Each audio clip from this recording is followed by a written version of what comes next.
Hello everyone, welcome back to my channel Roshini vlog. ఈ రోజు వ్లాగ్లో అయితే పల్లీలు డ్రై ఫ్రూట్ లడ్డు ఎలా చేద్దామో చూద్దాం రండి.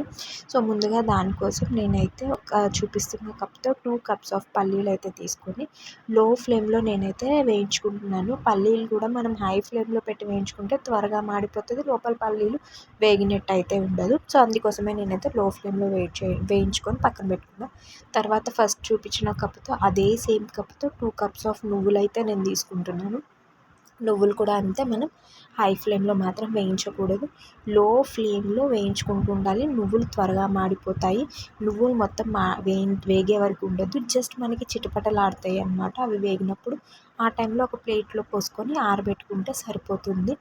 నెక్స్ట్ మనము 1 కప్ ఫ్లాక్స్ సీడ్స్, అవిసె గింజలు అంటాం కదా, అవి తీసుకొని అవి కూడా సేమ్ లో ఫ్లేమ్లోనే వేయించుకోవాలి. అన్నీ లో ఫ్లేమ్లోనే వేయించుకోవాలి. ఫ్లాక్స్ సీడ్స్ మనకి వేగాయో లేదో తెలియదు కాబట్టి జస్ట్ 1 to 2 minutes వేయించుకుంటే సరిపోద్ది. నెక్స్ట్ అదే కప్తో జీడిపప్పు, బాదాము మిక్స్ చేసి తీసుకున్నాను అనమాట.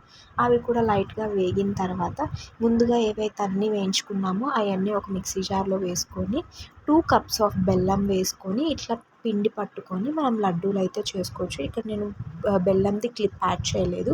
సో మనం ఏంటంటే అన్నీ ఎంతైతే వేయించామో వాటిలన్నిటికీ 2 కప్స్ ఆఫ్ స్వీట్నెస్ ఆఫ్ బెల్లం అయితే సరిపోతుంది.